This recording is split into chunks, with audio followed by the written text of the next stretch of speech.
pour moi, la vente, ça doit être accessible. Parce que de là où je viens, la vente, quand tu es pauvre, tu vends. Quelqu'un qui va te dire non maintenant, mais que tu as construit une relation, bah plus tard peut-être. Et peut-être plus tard, il va toujours te dire non, mais il va te présenter à quelqu'un. Le non, il n'est jamais définitif en business. Et donc, ce qui m'a le plus aidé, c'est d'arrêter de trop parler et d'écouter plus. Et quand je pose une question, je me dis à quoi elle va me servir. Mais je vais te dire une réalité. La vente est plus tabou que le sexe. C'est vrai. Ouais. La vente, c'est comprendre, c'est aider, c'est soutenir, c'est te faire comprendre, c'est amener une prise de conscience.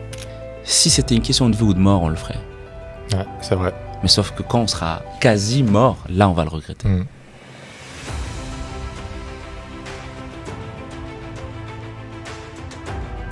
Mehdi, merci beaucoup d'avoir accepté l'invitation. Merci à toi. On est vraiment ravis de t'avoir. On va parler d'un sujet qui va intéresser et aider sûrement beaucoup de personnes, qui est la vente. On a reçu ici pas mal d'entrepreneurs et souvent, il y avait le sujet de la vente qui était, on va dire, qui était la plus grosse lacune de la plupart des jeunes entrepreneurs. Donc, on a ici un expert, donc c'est cool de t'avoir. Tu vas nous partager non seulement ton parcours, ton histoire, mais aussi quelques petits tips. Donc voilà, comme on te l'a dit, nous, on aime beaucoup l'histoire des gens, le storytelling. Donc, est-ce que tu pourrais déjà te présenter et nous dire un petit peu quelle est ton histoire et comment tu es arrivé à être la personne que tu es aujourd'hui? Ok, version courte, version comme tu veux. On est là pour un moment. C'est ça.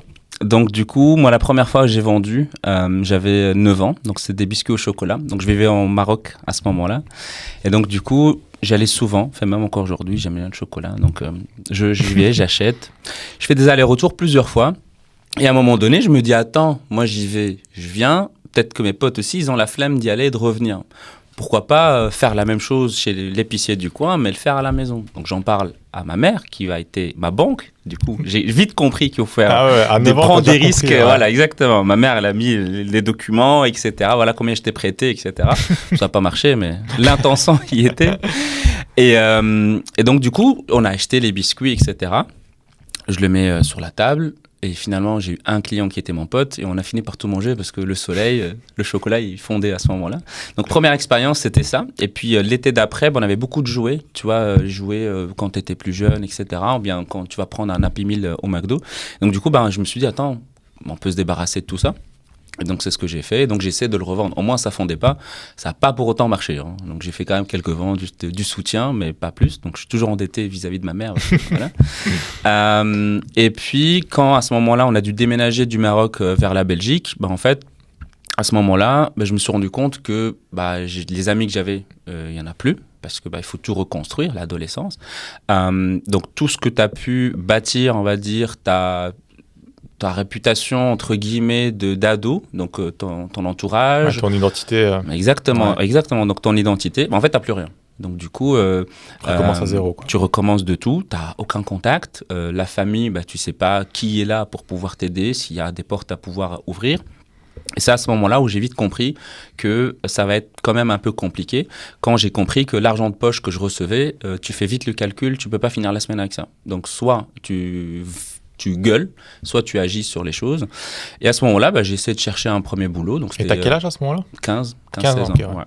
Donc 15-16 ans. Donc le premier boulot, vite fait, c'était je vendais des olives au marché, donc ici à Bruxelles. Enfin, là où j'habite à ce moment-là. Et puis, une fois que j'ai fait cette expérience-là, je traînais avec un ami de l'école. Et en fait, lui, on allait au marché aux puces les dimanches. Et lui, il était fan d'ordinateurs. Donc, il achetait des pièces, etc. Et puis, il regardait ce qui fonctionne, ce qui ne fonctionne pas. Il rassemblait et revendait. Je me disais, c'est pas mal ça. Il y a moyen peut-être de faire quelque chose. Moi, je n'aimais pas les ordis. Je n'étais pas technicien. Lui, il avait ça un peu, on va dire, en lui et dans le sang. Et moi, j'aimais bien les consoles de jeux. Ado, FIFA, tout ça. Voilà. Oui. Et donc, du coup, je me suis dit, je vais faire la même chose. Donc, je vais avec lui, on regarde les consoles. Et en fait, je prends, je nettoie et je revends. Et au fur et à mesure, je me rends compte qu'il y a parfois des parents qui me recontactent.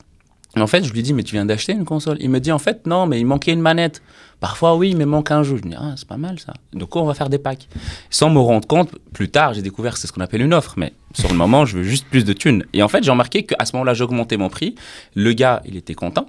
Son fils, il était content. Et donc, c'est comme ça que j'ai gagné mon argent de poche à ce moment-là. Donc, qu'est-ce qui te motive à ce moment-là? C'est uniquement l'argent? Oui. L'argent, ouais. En fait, c'est qu'à ce moment-là, tu as 15-16 ans. Tu peux aller bosser, faire un CV, essayer de travailler. Mais moi, dans ma tête... À ce moment-là, je parlais pas très très bien français déjà, parce que je viens du Maroc, donc j'avais encore l'accent qui était un peu développé. Et donc je me suis dit, en fait, il faut que je me débrouille avec ce que je peux. Oui, je peux aller déposer un CV, mais je vais pas attendre que l'autre va pouvoir me dire, tiens, vote pour moi. Non, il faut quand même agir par rapport à ça. Et donc j'ai fait ça quand même pendant plusieurs années, je pense jusqu'à mes 18 ans, je crois. Et un jour, je tombais amoureux d'une marque. Et non pas d'une personne. Et donc, du coup, c'est une marque que peu de gens les kiffent vraiment. Il n'y a pas de fans que j'ai côtoyé vraiment. C'est Microsoft. Ah ouais. Et donc, souvent, c'est le contraire. C'est exactement, exactement. Et donc, c'est pour ça, quand je dis ça, les gens comme Windows, vraiment, Mehdi, vraiment, genre, pense. Non, en fait, j'adore ça. Et on m'appelait Medicrosoft à ce moment-là. Voilà. Donc, c'est parti. Des délires entre potes à ce moment-là. Et qu'est-ce que je me suis dit? Je me suis dit, tu sais quoi? Je vais créer un site internet, Medicrosoft, une chaîne YouTube, Medicrosoft, et je vais parler de ça. Parce que j'aime ça. Donc je vais parler. Peut-être qu'un jour, mon kiff, c'était de bosser pour eux. Donc vraiment, je tombe amoureux du Windows Phone. Bon, il n'existe plus. Et donc du coup, je me suis dit, j'ai envie de voir jusqu'où ça peut donner. Et au fur et à mesure, en fait, je partageais les vidéos, etc. Je le faisais, là pour le coup, je le faisais pour le kiff. C'était en mode... J'ai compris quelque chose que les autres n'avaient pas compris, qui était Windows Phone, c'est l'avenir, etc.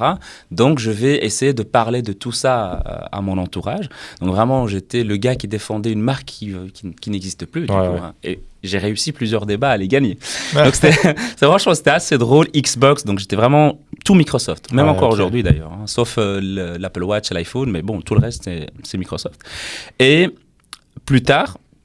donc je me suis dit, j'aimerais bien bosser pour eux. Comment c'est possible? Est-ce qu'il y a moyen déjà? Qui sont les gens qui peuvent bosser pour eux? Et donc, en fait, je me baladais dans les magasins, Fnac, MediaMarkt, etc. Et un jour, à ce moment-là, je travaillais dans le Parlement pour nettoyer, un job d'étudiant classique à ce moment-là. Et un ami, donc il habite à Liège, il me dit, tu sais me dépanner, on va à la Fnac, je dois acheter un ticket pour un spectacle. Je lui dis, mais la Fnac, c'est en ville. Il me dit, mais non, mais moi je sais pas, c'est où? Ok, je vais t'accompagner, bon, on y va. On arrive à l'accueil et on voit des mecs en costard avec un peu un logo Microsoft qui est en train de mettre le placement, tu vois, donc ils réinstallent le stand. Et là, évidemment, c'est un pote, donc il se fout de ma gueule, il dit, oh, regarde, c'est tes potes, va leur parler. Je me dis, bah ouais. Exactement, bah ouais, je vais y aller. Au pire, qu'est-ce que je risque? Bah rien, en fait, ma vie va pas changer. Donc j'y vais et je dis à un monsieur, excusez-moi de vous déranger, en fait, j'aime bien ce que vous êtes en train de faire. Moi, j'aimerais bien pouvoir travailler avec vous. Est-ce que vous pouvez me donner des conseils pour pouvoir m'aider? Il me dit, en fait, ça va être un peu compliqué parce que on n'avait pas forcément beaucoup d'expérience. Donc, voilà, il faut quand même qu'il y a de l'expérience. On ne peut pas vous accepter comme ça. Je fais, OK, super, merci d'avoir pris le temps de pouvoir me répondre. Le destin, à ce moment-là, il tombe. En fait, il y avait un monsieur qui venait pour me demander de l'aide en tant qu'étudiant. Il me dit, j'ai des fils comme vous, j'ai 2 enfants. Est-ce que vous pouvez me conseiller? Je me dis, en fait, moi, je faisais du lèche-vitrine. Je ne pouvais pas m'acheter cette surface RT à l'époque. Et donc, j'étais en train de tapoter dessus. Et le monsieur, il me parle. Il me dit, je vais juste le conseiller comme un tonton. OK. Ouais. Donc, je discute avec lui. Et à la fin, je me rends compte que le gars qui m'a, entre guillemets, recalé, parce que ce n'est pas vraiment un refus, c'est juste, il ne pouvait pas vraiment m'aider de cette manière-là. Il ne connaissait rien de moi. Et je le voyais en train d'écouter. Je me dis, il est curieux. OK, c'est pas grave. Et à la fin, le monsieur qui m'a demandé de l'aide, il ressort avec 2 ordinateurs. Je me dis, OK, trop bien, il est content, il me dit merci d'avoir pris le temps, etc. Et moi, je me casse. On dirait vraiment une scène de film, mais c'est vraiment la réalité. Et le monsieur, à la fin, un moment, il me tape l'épaule, il me dit, tenez ma carte, rappelez-moi. Le lendemain, je fais la relance. Je ne savais pas que c'était une relance, mais le lendemain, je fais une relance. Je l'appelle, il me dit, est-ce que vous pouvez me dire ce que vous voulez? Je vais voir comment je pourrais vous aider. Il me dit, moi, comme j'ai dit hier, j'ai vraiment envie de travailler pour vous. Comment vous pouvez m'aider? Il me dit, on va vous recontacter. 1 mois, il passe. Rien. 2 mois. Rien. 3 mois, rien. J'en parle à mes potes, et ça. Il me dit, t'inquiète, ça va pas se passer. Bon, je me dis, c'est pas grave, au moins j'ai fait ce que je pouvais. Et il m'appelle vraiment au mois d'avril, et là, il me dit, j'ai transmis tes coordonnées, on va te rappeler dans la semaine. On me rappelle dans la semaine, entretien avec la boîte de recrutement qui bosse avec Microsoft et d'autres. Qu'est-ce que tu veux? Microsoft. Encore une fois, c'est pas possible, mais on peut te proposer HP. OK, je prends HP imprimante. Ça n'a rien à voir avec Microsoft. Mais c'est pas grave, je prends ce que j'ai parce que c'est ça que je voulais. Donc je commence avec ça, puis HP, ordinateur après, puis LG et puis Microsoft. Donc quand j'ai eu un peu plus d'expérience, là, à ce moment-là, ils m'ont appelé. Et c'est là où j'ai vraiment le plus travaillé avec eux. En tant que vendeur, OK. Mon rêve de départ, c'était ça. C'était très compliqué. On pourra parler des techniques de vente que j'ai appris sur le moment même. Mais c'était vraiment cette trajectoire-là. Et voilà, donc c'est comme ça que finalement est ma relation avec la vente. Incroyable. Et aujourd'hui, tu travailles dans quoi? Tu peux nous dire ce que tu fais aujourd'hui? Donc là, aujourd'hui, j'accompagne les indépendants et également les commerciaux à augmenter leur chiffre d'affaires grâce à des techniques de vente. Donc du coup, les indépendants, qu'ils le veuillent ou non, à un moment donné, ils doivent vendre. Et les commerciaux, ils savent qu'il faut vendre, et ben on peut améliorer leur taux de conversion. Donc du coup, j'arrive à jouer sur ces deux parties-là, parce qu'au final, on vend un cerveau et un être humain. Et quand on comprend comment il fonctionne, qu'importe ce qu'on vend, il faut savoir respecter une certaine structure pour pouvoir donner envie à la personne d'acheter. Pourquoi? Parce que la vente, c'est juste donner à l'autre l'envie d'acheter. Ni plus, ni moins. Ouais, ok. Et c'est à quel moment, entre le moment où tu travailles pour Microsoft et que tu te dis, ok, je vais lancer je vais devenir indépendant, je vais lancer mon propre business, entre guillemets? Ça s'est pas fait de manière consciente comme ça. En fait, à un moment donné, durant le Covid, le projet de Microsoft a changé. Je me suis dit, bon, je vais prendre en fait finalement cet envoi du destin. Et à ce moment-là, j'avais lu dans un livre qu'il faut créer du contenu. Donc, je me lance dans le podcast et j'ai fait un épisode par jour pendant 1 an. Donc, dans un podcast par jour pendant 1 an. Chapeau. Donc, voilà, merci. Donc, je parle de vente, je parle un peu de mindset, je parle de marketing, mais beaucoup de vente. Donc, à chaque fois, je me dis qu'est-ce que j'ai pu apprendre aujourd'hui, que je peux transmettre, ou quelque chose que je connais, que je pourrais transmettre. Donc, il y a quasi 400 épisodes aujourd'hui. Et en fait, c'est venu de là. Et j'ai un ami qui me dit, mais attends, mais aide les gens à le faire. Mais je me suis dit, oui, je pourrais le faire, mais j'aimerais savoir comment les clients que je vais accompagner, comment ils vendent eux. Et donc, j'ai vendu comme un indépendant. J'ai vendu des programmes de coaching, j'ai vendu des formations, j'ai vendu pour une agence. Donc, j'ai été sur le terrain parce que la théorie, c'est bien, mais on n'apprend pas à nager en dehors de l'eau. Donc, à un moment donné, oui, j'étais sur le terrain dans la vente avec Microsoft, vendre des logiciels ou du hardware, c'est exactement ce que j'ai fait. J'ai formé des vendeurs chez Microsoft France également à faire ça. Mais quand tu parles à des indépendants, parfois, ils disent « oui, mais c'est différent ». Déjà de 1, ce n'est pas différent, on vend un être humain, mais peut-être ils ont peut-être raison. Donc j'étais sur le terrain pour tester tout ce que je pensais être bon ou pas. Et évidemment, j'ai dû faire des ajustements pour corriger mon approche. Et au fur et à mesure, en fait, avec le podcast, les gens me disent, est-ce que tu peux m'aider? Est-ce qu'il y a ça? Et donc, c'est comme ça que ça a commencé vraiment tout doucement. C'était sur un défi, en fait. Ouais, c'était OK. Un épisode par jour, lance-toi et verra. Donc. Et tu as réussi à garder cette discipline de faire toujours un épisode par jour? Ouais, parce que pour moi, c'était le défi déjà. Déjà, le défi, c'était sympa, franchement. Il y avait le défi de faire un contenu par jour pendant 1 mois. En fait, avant le podcast, c'est vrai que quand on se dit, ouais, le podcast, 1 an, c'est beaucoup. Mais avant, j'ai fait quand même une vidéo par jour pendant 1 mois. Un live par jour pendant 1 mois. Et en fait, tous les ans, à ce moment-là, je faisais toujours un défi qui dure pendant 1 an. Et en fait, c'est juste, je sais pas pourquoi, mais c'est un kiff de se lancer une dinguerie de défi où je me dis, bon, allez, on le fait, on verra. Et je pars du principe que je préfère tenter. Et au pire, ça marche pas. Il y aura peut-être... Les gens se rendent pas compte, mais 10 vues, c'est une salle. C'est une petite salle. 15 vues, c'est quand même une salle légèrement plus grande. 100 vues, c'est énorme. Mais comme on voit des gros chiffres, on veut des gros chiffres. Mais moi, j'ai besoin que de quelques clients. Si je vais chercher la quantité, je ne suis pas un business qui tourne sur la quantité. Je préfère travailler avec des gens qui vont vouloir aller chercher de la qualité.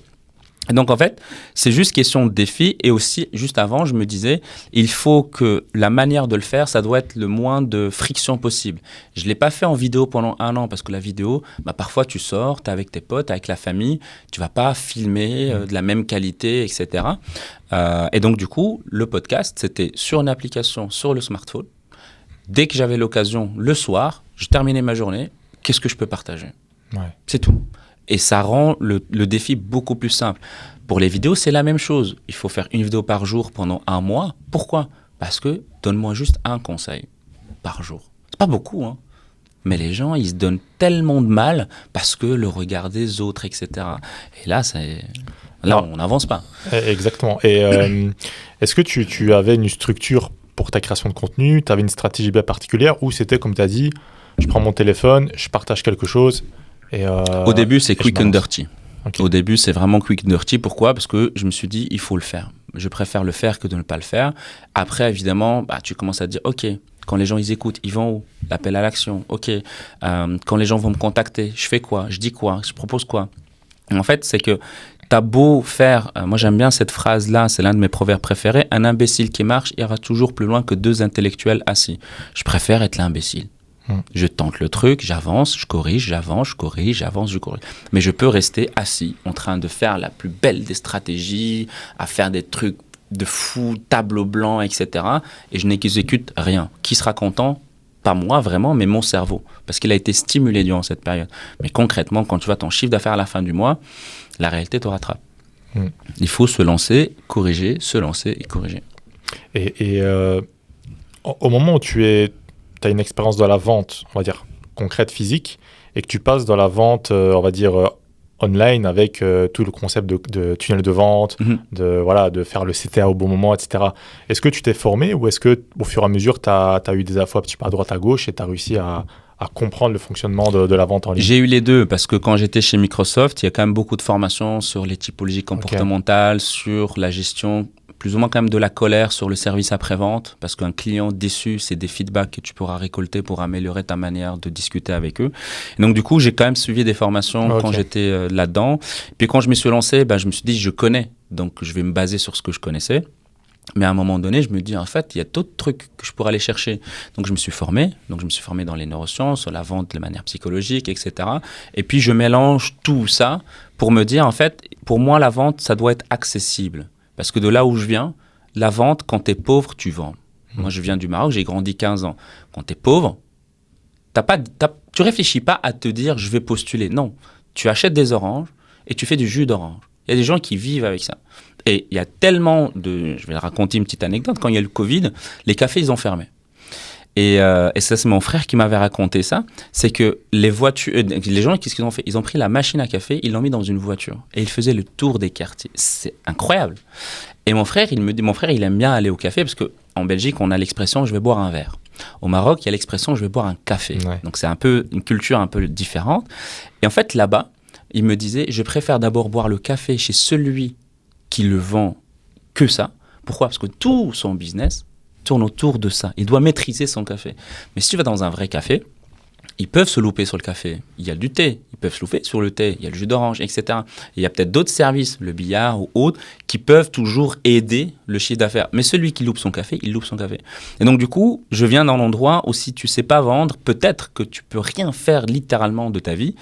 Et moi, je veux juste transmettre ça pour juste leur dire, en fait, vendre, c'est juste aider. C'est la réalité derrière. Et là, la majorité du temps que j'accompagne qui ont du mal à vendre, c'est ceux qui veulent le plus aider. C'est fou, hein? C'est la réalité que je vois aujourd'hui. C'est vrai. Mais tu penses que, justement, le fait que, comme tu dis, la vente, c'est aider, est-ce que les gens qui veulent le plus aider ont du mal? Est-ce que tu penses qu'il y a le côté empathique, où ils ont peur, justement, d'avoir cette casquette de « ah, je suis un vendeur de tapis et que ça crée, justement, cette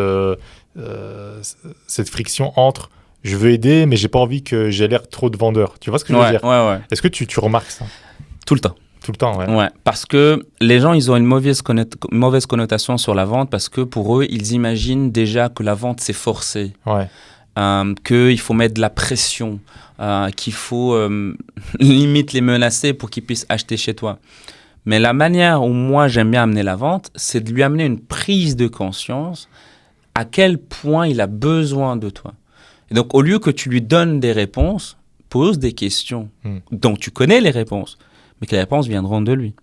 Et donc, il va s'auto-persuader que finalement, en fait, le problème, il est beaucoup plus grave que ce qu'il pense. Et donc, il va dire, ah ouais, j'avais jamais vu ça comme ça. Ouais. Okay. Et du coup, comment toi, tu peux peut-être m'aider? C'est de changer cette perception-là. Mais si tu veux juste vendre et donc de mettre de la pression, oui, ça marche. Mais généralement, c'est pas une approche avec laquelle les gens ils vont être alignés. Tu vas pas être à l'aise avec ça. Parfois, tu vas être tendu et on saura que voilà, t'es pas toi-même. Mais en fait, finalement, quand tu changes cette perception, et à un moment donné, dans le vocabulaire que tu as employé, tu as dit porter la casquette du vendeur. Mais en fait, c'est que les gens, ils se rendent pas compte, mais dans un business, il y a plusieurs casquettes. Et celle que les gens portent le plus souvent, c'est celle du prestataire, celle de « je vais aider », par exemple du coach, du formateur ou de l'indépendant. Le prestataire, il va faire ce qu'on lui a demandé de faire en échange d'une somme d'argent. Mais il n'y a pas que ça. Il y a la casquette que beaucoup de gens ils n'aiment pas, c'est l'admin. Ok, c'est une casquette. À un moment donné, tu dois te poser devant ton bureau pour dire, ok, il faut que je fasse mes factures. En fait, tu t'enlèves la casquette et tu mets la casquette. Quand tu dois faire des relances parce que les gens ne t'ont pas payé, tu dois mettre la casquette de l'admin pour mettre le cadre, parce que sinon, on ne te respectera pas. Et en fait, quand tu vends, tu dois mettre la casquette du vendeur. Et la casquette du vendeur, c'est, OK, comment je peux aider l'autre personne à se rendre compte que le problème qu'elle a aujourd'hui, c'est grave, et comment lui faire comprendre ça. Pourquoi ? Parce que le mécanisme de défense le plus utilisé par l'être humain, c'est le déni. Donc malgré qu'ils viennent pour être aidés, mais si le déni, c'est le mécanisme qu'ils emploient, ils ne vont pas acheter chez toi. À moins que vraiment tu forces et tu forces et tu forces. Est-ce que c'est ça le but ? Non. Le but, c'est qu'ils disent « je veux bosser avec toi ». Parce que j'ai compris quelque chose que les autres n'ont pas réussi à faire. Et vendre, c'est pas juste proposer un prix, c'est valoriser ce qu'on fait. Ouais. Et comment comment un commercial aujourd'hui, un vendeur peut s'adapter au fait qu'aujourd'hui on est constamment sollicité par des vendeurs, que ce soit par les gens qui nous appellent, par je vais sur Internet et je vois plein de formations qui m'intéressent, tu vois. Comment aujourd'hui un indépendant peut se différencier justement de tout ça ? Autant que vendeur, tu veux dire, ou autant qu'indépendant, chercher la bonne offre avec... Non, ouais, c'est vraiment le fait, OK, j'ai déjà mon offre. Ouais. Voilà, je donne un exemple. Hein, je vends des services de création de sites en ligne. OK. Il y en a beaucoup. Sur Internet, mais ma cible est sûrement sollicitée par beaucoup de vendeurs de sites Internet, beaucoup d'agences marketing. Comment est-ce que moi, je peux me différencier, justement ? OK. Ce qu'il faut savoir, c'est que la majorité... Aujourd'hui, ils se font connaître plus ou moins de la même manière. En termes de stratégie marketing, donc si on prend ton exemple, la majorité des agences vont se faire connaître d'à peu près de la même manière. Et on va dire la réalité, c'est peut-être méchant pour ceux qui font des sites, mais ils vendent à peu près la même chose. Tout à fait. Donc oui, c'est pas WordPress, c'est pas Wix, etc. Mais en fait, à la fin, c'est un site. Ça, c'est le langage du client. Je veux un site. Toi, autant que technicien, oui, mais c'est pas pareil. Pour le client, c'est juste un site. Donc, ils se font connaître d'une manière à peu près pareille et ils vendent à peu près la même chose. Donc, le seul moment où on peut se démarquer réellement, c'est le moment de la vente. Quand tu poses une question au vendeur, qu'est-ce qui fait que je vais acheter chez toi plutôt que chez quelqu'un d'autre ? C'est une question difficile, mais on me sort toujours la qualité, la rapidité, le respect. Tu as déjà entendu quelqu'un qui te dit « Moi, les gens achètent chez moi parce que moi, je manque du respect aux gens. Moi, je suis lent. Moi, c'est nul. » Non, c'est des mots vagues. Comment tu peux démontrer que ce que tu fais est de qualité ? Comment tu peux démontrer que tu respectes tes deadlines ? Un exemple très simple, la qualité par exemple, au moment où il fait une demande, par exemple entrante parce qu'il a téléchargé un lead magnet, par exemple un contenu offert, tu vas l'appeler sous combien de temps ? Une journée ? Une heure ? Une semaine ou un mois ? Déjà là, ça va jouer. Ouais. À la manière où tu vas l'appeler, parce que les gens, ils pensent que la vente, c'est au moment où tu annonces le prix. La vente, c'est à partir du moment où tu prends contact au tout début. Quand tu décroches le téléphone, tu es là en mode « bonjour » ou « bonjour ». C'est pas pareil, le sourire, ça s'entend. Ça, c'est montrer que tu es proche de tes clients. Oui, mais moi, je suis proche de mes clients. Tu as déjà quelqu'un qui te dit « je suis loin de mes clients ». Non. Eh bien, moi, c'est ces mots-là qu'il faut aller les chercher et les rendre plus palpables. Comment tu peux rendre palpable ta manière de faire ? Et donc, une fois que la personne, elle est en rendez-vous, tu te mets en égalité avec tous tes concurrents. Parce qu'il est là. Donc, lui, peut-être, il est en train de se comparer avec les autres. Il a eu des infos des autres côtés. OK. Comment tu vas te comparer ? Déjà, comment les autres lui parlent ? Est-ce que tu as déjà appelé tes concurrents pour te faire passer pour un prospect ? Beaucoup de gens ne le font pas. Quand tu fais ça, tu vois déjà le niveau avec lequel tu travailles. Une fois que la personne, elle est là, elle te demande qu'est-ce que vous proposez ? Déjà, qu'est-ce que lui, il a fait comme recherche ? Est-ce que vous êtes les premiers qu'il a contactés ? Ou vous êtes les derniers ? Ou vous êtes entre les deux ? C'est pas pareil. Si il a déjà vu 3-4 personnes, qu'est-ce qui lui a manqué avant de venir te voir ? Parce qu'il lui a manqué des choses. 3 fois, 3 rendez-vous, il a eu 3 devis et il cherche encore. Il y a quelque chose. Ouais. Qu'est-ce qui lui manque ?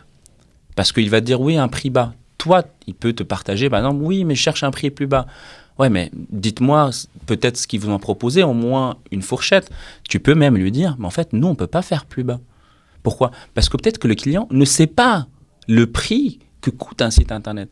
Dans toutes les catégories, il y a des clients, les prospects, qui ne savent pas ce qu'ils achètent. Donc, ton rôle en tant que commercial à ce moment-là, c'est de l'éduquer sur le marché. Et ça, ma stratégie que j'aime bien, quand c'est le cas, lui donner des clés pour contrecarrer les concurrents. OK. C'est-à-dire que, quelle est votre force par rapport aux concurrents ? Un exemple, dans les sites Internet, parce que j'ai connu un peu ce domaine-là, il y a des agences qui coincent le client pour 4 ans, le max. Donc ça finit en avocat et tout, parce que le gars, il n'a pas lu la petite ligne dans la dernière page, tout en bas. Ouais. Exactement. Donc, quand tu vois un site où il peut partir quand il le veut, eh ben, dis-lui, oui, mais du coup, quand vous allez voir les autres, posez-lui ces questions-là. Qu'est-ce que vous faites après 1 an? Est-ce que mon site m'appartient?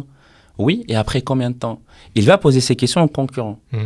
Et si le concurrent, il va bafouiller, il sait qu'il est là pour le faire des bêtises. Okay, ouais. Et le but, c'est vraiment de se rendre compte qu'il y a des arguments que, autant qu'entreprise, on a, que les autres n'ont pas. Comment je peux les transformer en question pour amener de la prise de conscience de la part de l'autre. Ok, ouais, donc en fait, tu travailles vraiment sur comme tu dis, l'éducation de la personne. Avant la vente, en fait, tu vas vraiment te connecter avec la personne, comment elle pense, qu'est-ce qu'elle sait, qu'est-ce qu'elle sait pas. Et limite, avant de vendre, tu l'éduques. Et au final, la vente se fait presque naturellement. En fait. C'est ça. En fait, le but, c'est de lui faire comprendre des choses qu'elle sait, mais de lui faire comprendre aussi que parfois, il y a des détails qui lui manquent. Et ben, si toi, tu lui dis, en fait, il va se sentir compris.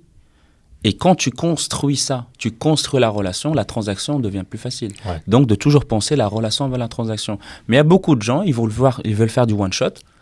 Ouais, mais on n'est plus dans cette ère-là.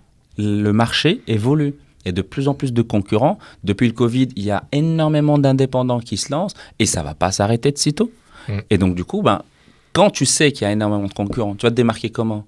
Par une stratégie marketing que tous les autres utilisent? Ou bien tu vas dire, ah, mais il me faut des certificats, des trucs, etc. Mais il ne va pas goûter si tu n'as pas vendu. Donc, le seul moyen aujourd'hui pour pouvoir se démarquer, c'est une approche qui valorise ce que tu fais. Donc, pour moi, c'est de la vente. J'avais lu un livre il y a quelques temps d'ici d'un vendeur qui parlait justement de l'évolution de la vente, du marketing, etc., qui disait que on est passé avec le digital vers une approche où on est focalisé sur avoir la meilleure offre à une approche où il faut un maximum justement valoriser la personne que tu as en face de toi pour te démarquer. Et est-ce que toi, justement au niveau des offres, est-ce que toi, par exemple, tu es de cette école où tu vas te dire, OK, il faut se nicher. Par exemple, voilà, on va reprendre l'exemple des sites Internet. Je vends un site Internet. Est-ce que tu dirais plutôt qu'au niveau de la création de l'offre, je peux toujours vendre mon offre de création de site Internet, mais justement, c'est au niveau de la vente que les choses vont changer? Ou est-ce que je dois me nicher peut-être dans des sites Internet, peut-être me dire, je fais que du e-commerce pour les marketplaces, donc beaucoup de un catalogue qui est assez large. Est-ce que tu penses ça? Est-ce que tu penses qu'il faudrait plutôt nicher son offre ou c'est vraiment au niveau de la vente que tout se joue au final? En fait, pour moi, au lieu de se dire l'un ou l'autre, on peut faire les deux. C'est-à-dire se nicher et se démarquer aussi des concurrents. C'est-à-dire que la vente, une fois que tu la maîtrises, qu'importe le domaine dans lequel tu vas être, rien ne peut t'arrêter. Donc, c'est surtout ce côté où tu peux te nicher. Évidemment, il ne faut pas aller chercher un marché généraliste parce que y a de plus de concurrents. Donc, quand les gens ils viennent chercher, ils préfèrent toujours avoir l'impression de parler avec un expert. Donc, moi, je préfère toujours dire je suis bon en tout, excellent en rien. Ce n'est pas la bonne approche. Mais ça, c'est pour moi qui est personnel. C'est que oui, on peut répondre à tel domaine, telle demande. Mais au fond, est-ce que le client, quand il vient chez toi, est-ce qu'il veut que tu sois bon dans tout? T'imagines, tu refais ta maison et tu veux un gars, il est dans tout. Oui, mais est-ce qu'il sera aussi bon que quelqu'un qui va être spécialiste dans un secteur prédéfini? Donc, c'est question de préférence aussi. Moi, j'ai eu un client tout à l'heure, il m'a posé cette question. Je ne sais pas. La première question, c'est déjà, qu'est-ce que toi, t'en penses? Si toi, déjà, tu n'es pas à l'aise à l'idée de choisir et que tu es plus à l'aise avec l'autre, suis déjà ce que toi, tu sens qui va être bon. Écoute aussi ce que ton public veut. Je vais aller un peu plus loin. C'est que quand tu sais comment donner envie à la personne d'acheter, tu peux facilement créer aussi des nouvelles offres. Ouais, tout à fait. Ouais. Tu vois. Et donc, à ce moment-là, franchement, encore une fois, rien ne peut t'arrêter. Parce que tu peux facilement pivoter. Tu fais des sites. Finalement, tu te dis, j'ai des demandes d'application. Tu sais le valoriser, tu peux le reproposer. Donc, il y a deux écoles. Moi, évidemment, parce que j'aime bien toujours d'abord commencer nicher. Comme ça, les gens, ils te découvrent de cette manière-là. Et à un moment donné, ta réputation grandit. Et pourquoi? Parce qu'autour de ça, tu crées ta communauté. Parce que quand tu es niché, tu crées ta communauté autour de ça. La communauté, elle va te suivre coûte que coûte. C'est ça le truc. C'est qu'une fois que tu as ta communauté, eux, ils vont te donner des idées. Et toi, tu vas te dire, OK, est-ce que j'ai envie de les suivre ou pas? Et ça, c'est la force, on va dire, à terme. Quand tu as des gens qui te suivent véritablement et qui te connaissent véritablement, À ce moment-là, rien ne peut t'arrêter. Ouais. Et au moment où tu as travaillé chez Microsoft, ça se passait comment? Tu avais des objectifs de vente ou c'était vraiment, tu étais indépendant, tu avais juste, on va dire, parce que je sais qu'il y a beaucoup de vendeurs qui travaillent avec la marque, mais qui sont indépendants de leur côté. Ouais, qui les créent leur délégués propre- commerciaux. Voilà, c'est ouais. ça, tu vois. Comment est-ce que ça se passait? Non, moi, pour toi? c'était avec des targets. Donc, du coup, il y Ok. avait aussi des incentives, c'est-à-dire parfois des cadeaux aussi. Ouais. Et donc, du coup, des grosses périodes comme Noël ou fin d'année ou autres, à ce moment-là, il y avait des concours par rapport à tout le Benelux. Ok. Donc, du coup, Belgique, Luxembourg et la Hollande.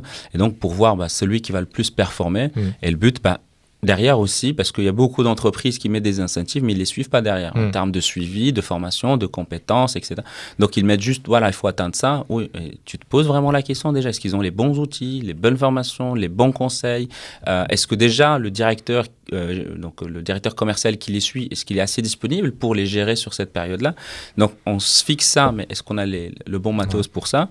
Moi, j'avais la chance donc, d'avoir une équipe qui, derrière, qui pouvait me suivre. Il y a toujours des commandes qui venaient à ce moment-là.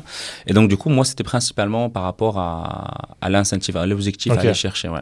Et c'est grâce à ça, finalement, que j'ai été top vendeur plusieurs fois, plusieurs années consécutives. Ouais. Et parce que tu vois, pourquoi je pose cette question? Parce que la plupart des entreprises, quand tu as des objectifs, le vendeur peut être biaisé, avoir une plus grosse pression et du coup être beaucoup plus agressif. Et j'avais vu une statistique qui disait que beaucoup d'entreprises, justement, perdent en réputation à cause de ça. Parce que oui, c'est bien effectivement d'avoir des objectifs parce que ça pousse les équipes à mieux vendre, mais d'un côté, en termes de réputation, en termes les clients ne veulent plus travailler trop avec cette boîte parce qu'ils disent c'est un peu agressif, quoi, tu vois. Qu'est-ce que tu penses par rapport en fait, à ça? c'est que, encore une fois, tu peux mettre les objectifs. Est-ce que c'est des objectifs pour tout le monde? Ouais, c'est ça. Déjà. Et on est dans une génération, quand tu recrutes, si tu recrutes les jeunes, donc des gens de ma génération celle d'après, ils vont pas être motivés que la génération de nos parents. Déjà là, il y a quelque chose qui coince. Tu rajoutes à ça, est-ce que la personne, elle est motivée par le bonus financier qui vient? Et tu serais étonné qu'il y a beaucoup de gens qui ne sont pas motivés que par l'argent. Il y a autre chose. Et donc, du coup, qu'est-ce qui motive l'autre? Pour moi, les entreprises qui gagnent aujourd'hui, c'est ceux qui arrivent vraiment à se dire, OK, je vais faire en sorte de m'adapter. OK, il y a des cadeaux généraux, il y a des bonus généraux. OK, mais est-ce qu'il y a des bonus qui vont être spécifiques pour les personnes, par équipe? Et ça, c'est là où ça va pouvoir se jouer. Pour moi, et on revient à ça. La vente, c'est ça. C'est intéresse-toi à l'autre. Et tu verras ce qui va venir derrière. Comment tu vas aider tes commerciaux? Où est-ce qu'ils se voient dans les 3 ans, 4 ans, 5 ans? Si le gars, il ne se voit même pas dans ta boîte dans 5 ans, déjà il y a un problème. Il y a un problème. Et surtout, il a le droit de ne pas se voir dans ta boîte dans 5 ans. Et comment tu peux l'aider à atteindre ce qu'il veut, même si ce n'est pas dans ta boîte? Et c'est là où ça va jouer. Parce que, encore une fois, la relation prime sur tout le reste. Tout à fait. Et tu seras toujours gagnant. Quelqu'un qui va te dire non maintenant, mais que tu as construit une relation, plus tard peut-être. Et peut-être plus tard, il va toujours te dire non, mais il va te présenter à quelqu'un. Le non, il n'est jamais définitif en business. Donc, tu peux toujours savoir rebondir à condition de soigner la relation. Ok. Et comment tu fais justement pour soigner les relations avec tes clients? Est-ce que j'avais vu, c'était un livre que j'avais lu sur un vendeur qui envoyait une carte de Noël chaque année. Et en fait, bêtement ça fait tu gardes une relation avec je ne sais pas si c'est le même livre, mais parce que je me rappelle plus. Un vendeur de voitures, c'est possible? Ah, c'est possible parce que moi, j'avais lu ça une fois et c'est comme ça que j'ai rencontré mon mentor. C'est-à-dire que je me suis dit, en fait, à ce moment-là, donc je voulais lire plus de livres pour me former, découvrir, etc. Et donc, dès qu'il y avait quelqu'un qui m'inspirait, je lui demandais quels sont les livres que tu conseilles. Et quand il m'avait donné sa liste, tous les ans, je lui souhaitais bonne année. Tout le temps. Jusqu'au jour où j'ai vu sa pub, j'ai discuté avec lui. Et donc, il est devenu mon mentor qui m'a accompagné, ouvert l'esprit. On peut citer la personne? Bien sûr, Fabien Delao de l'AIGL Academy. Donc, il m'a beaucoup aidé. Et c'est comme ça que j'ai créé la relation de cette manière. Et tu n'es pas le seul à qui je disais bonne année. Et rien que bonne année. Et en fait, pour moi, il y a des périodes dans l'année, tu en as 2, socialement acceptables, où tu peux renouer du lien avec tout le monde, si tu veux, même tes ennemis. Les anniversaires et la fin d'année. C'est socialement acceptable. Tout le monde dit bonne année à tout le monde, même à l'épicier du coin. C'est super. Et joyeux anniversaire, ça fait toujours plaisir. Donc, vous avez 2 occasions. Il ne faut pas le louper. C'est juste ça. Oui, on peut rajouter des cartes cadeaux par surprise, etc. Mais vous avez déjà 2. Faites déjà les 2 et on vous donnera les autres. C'est ça, ouais. Mais 2, très simples, très bêtes, mais très humains aussi. Et tu t'intéresses véritablement à l'autre. Mais si tu te dis, je vais lui dire parce que plus tard, je veux obtenir quelque chose, tu pars déjà sur une stratégie de calcul, ça va se sentir à un moment donné. Ouais. Et ta réputation à toi va être touchée. Ouais. Et justement, tu as parlé de formation. Comment est-ce que toi, tu t'es formé concrètement? Donc, tu as parlé de livres, tu as parlé de mentors. Comment est-ce que tu as fait pour évoluer dans ton apprentissage? En fait, c'est que dans tout ce que j'apprenais, je me disais, il y a un blocage, par exemple, ou bien je me dis, bon, j'aimerais bien m'améliorer sur, par exemple, est-ce que dans les neurosciences, c'est quelque chose qui existe? Donc, avec mon mentor, je me suis formé sur cette partie-là. Je me suis dit, attends, on m'a parlé de la vente par la PNL avec des méthodes un peu différentes. Ok, je vais aller découvrir, je vais voir ce que ça peut donner. Et en fait, dans une formation, je me dis pas, je vais tout appliquer. Moi, j'ai ma méthodologie qui se base sur mes dizaines d'années d'avant. Je me dis, je vais prendre la mienne, qui se construit en 4 étapes, et je vais prendre, comment je peux m'en inspirer? Comment je peux l'améliorer? Mais en fait, c'est comme, j'ai envie de dire, je suis pas chimiste, mais tu prends un peu et tu ajoutes, ça n'a pas fonctionné, ça n'a pas fonctionné. Et donc, en fait, on teste jusqu'à se rapprocher d'un objectif qui répond au besoin initial, qui est d'augmenter son taux de conversion avec le moins de friction possible. Ok. Et petite question comme ça, quelle est pour toi une méthode qui a vraiment changé beaucoup de choses dans ta manière de vendre? Tu vois, on t'a parlé de PNL, de neurosciences. Qu'il y a vraiment le secret, tu vois ce que je veux dire? Le secret, la méthode magique. En tout cas, toi, qui t'as vraiment, tu t'es dit, j'ai appris ça, c'est une dinguerie. Qui change tout. Il y a 2 réponses. Le secret, parce qu'il y a beaucoup de gens qui aiment bien cette formule magique. Ah oui, c'est pour ça que je pose cette question-là. Vous n'allez pas m'aimer, mais il n'y a pas de secret. Il n'y a pas de secret, ouais. Mais il y en a quand même un, et ils vont peut-être aussi pas l'aimer. C'est l'itération successive. C'est-à-dire, tu as une théorie, tu la testes, tu regardes les résultats, tu la corriges et tu l'améliores. Voilà, c'est vraiment ça. Ça, c'est pour moi la garantie vers le succès. Mais les gens ne vont pas aimer parce que ça demande des efforts. Exactement. Il faut se lancer dans le bain et ils ne veulent pas le faire. Ils vont repousser, ils préfèrent déléguer, se déresponsabiliser, se déculpabiliser. Mais la réalité, à un moment donné, que vous le vouliez ou non, je ne sais pas où sont les caméras, mais que vous le vouliez ou non, à un moment donné, vous avez besoin de vendre vos produits et vos services. Sinon, il n'y a pas de business. C'est la réalité. Qu'on le veuille ou non. Et ce n'est pas des mots qui font plaisir, mais c'est la réalité. Donc, la garantie vers le succès, c'est l'itération successive. Donc ça, c'est la première chose. Partant de là, la méthode qui, pour moi, m'a le plus aidé, c'est de comprendre l'autre. Et on se dit tout le temps, oui, il faut poser des questions, il faut poser des questions. Moi, j'ai un problème. Moi, je suis extraverti. Je parle beaucoup. Et bien, ce qui m'a le plus aidé, c'est de fermer ma gueule. Parce qu'il ne faut pas poser beaucoup de questions. Il faut poser les bonnes questions. Et la chance des introvertis, c'est qu'ils ne parlent pas beaucoup. Et ils écoutent beaucoup.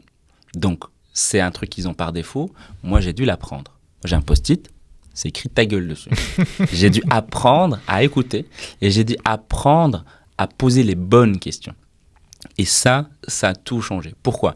Parce que quand tu parles beaucoup et que tu es dans une thématique où les gens ils sont fatigués, par exemple, quand j'ai travaillé dans le domaine du burn-out, le maximum que quelqu'un énergique, dont le niveau qu'il pouvait alors qu'il est en plein burn-out, c'est bonjour.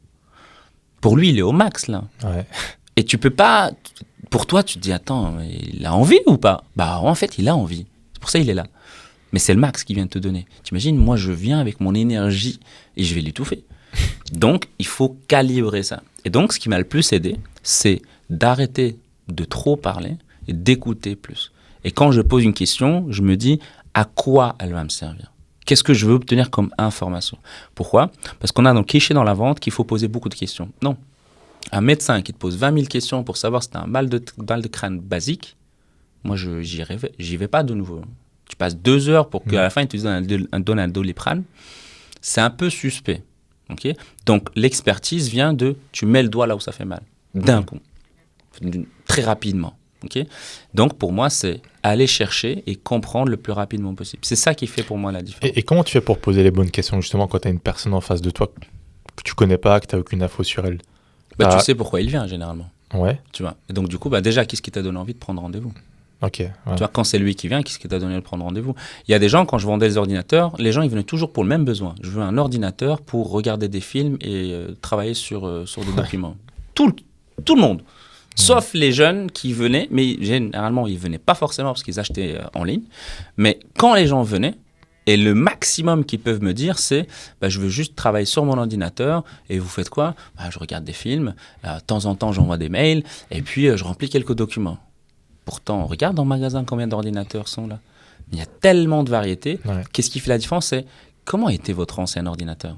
Ok. Qu'est-ce qui vous a manqué quand vous l'aviez? Et quand vous êtes venu ici, c'est quoi ce qui est important pour vous? Comment vous fonctionnez quand vous travaillez? Si le gars il se déplace tout le temps, tu ne l'achètes pas un truc qui fait 5 kilos. Ouais. Enfin, tu ne le vends pas un truc qui fait 5 kilos. Donc il faut s'adapter. Mais en fait, c'est ça qui fait la différence entre un ordinateur qui coûte 1000, 1200, 1300 ou un ordinateur qui coûte 400, 500. Et il y a des gens qui vont dire, ah, en fait, il y a ça. Ou bien parfois, il y a des gens qui venaient avec une fiche. Donc les gens très cartésiens, carrés, ils viennent avec une fiche.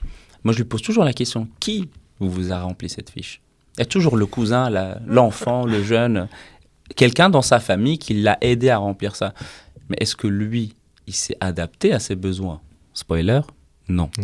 Il lui donne le max.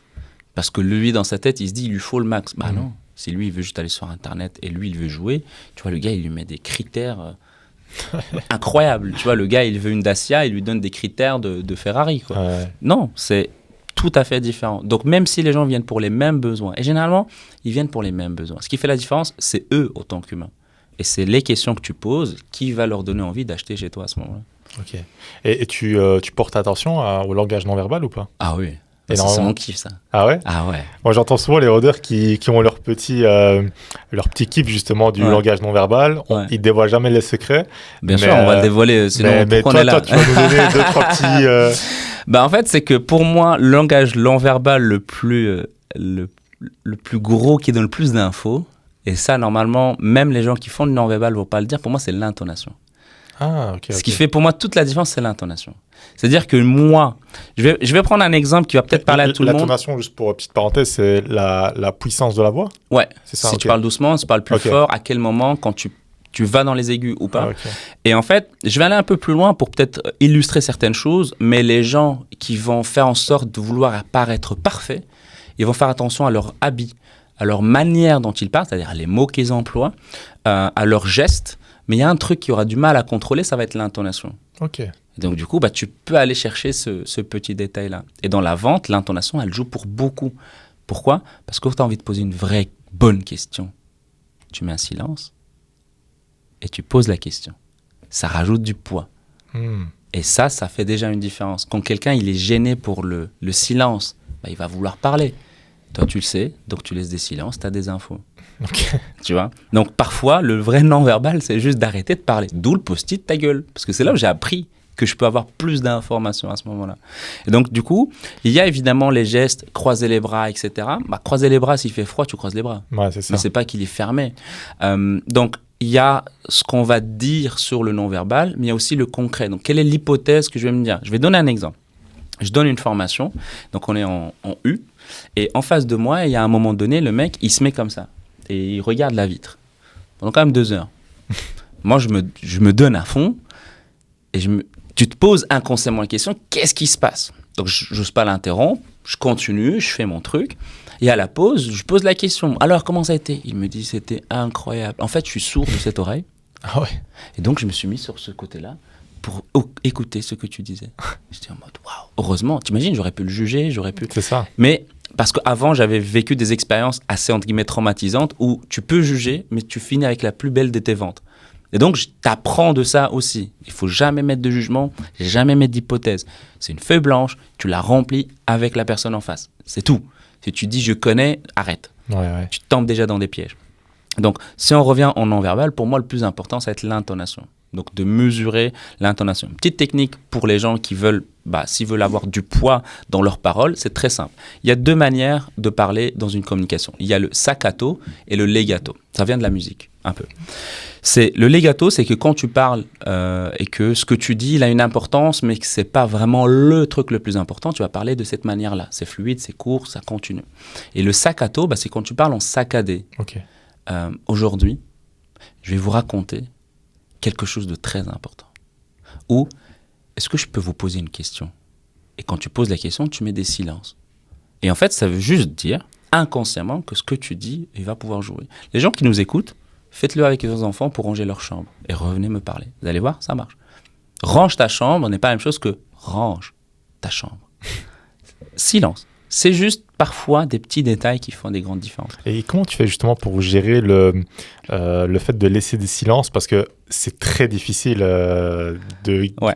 Moi, par exemple, petite anecdote, quand je suis dans le podcast dans lequel on est ici, parfois j'invite des personnes et j'essaye de laisser des silences pour que la personne comble le silence et qu'elle aille plus en profondeur dans l'explication. Mais c'est pas évident. Donc, est-ce que tu as un conseil par rapport à ça? Post-it. Post-it. Ta gueule. Voilà. Et on va le faire ensemble et tu le colles ici. Tu laisses 3 vraies secondes. Ouais. Par exemple, c'est déjà ça. Mais s'entraîner, en fait, mon proverbe favori vis-à-vis de la vente, que je répète tout le temps, c'est savoir vendre, c'est savoir communiquer. Et savoir communiquer, c'est savoir vivre. Pourquoi? Parce qu'on ne nous a pas appris à parler, à communiquer, on nous a appris à répondre et à interrompre. Et vendre, c'est réapprendre ça. Réapprendre à s'intéresser à l'autre. La vente, c'est ça. Apprendre à transmettre le bon message au bon moment. Les silences, ça s'apprend. Ça sert à ça. Donc, le but, c'est de se dire, OK, en fait, c'est des techniques, je vais les appliquer dans la vie de tous les jours. Ouais.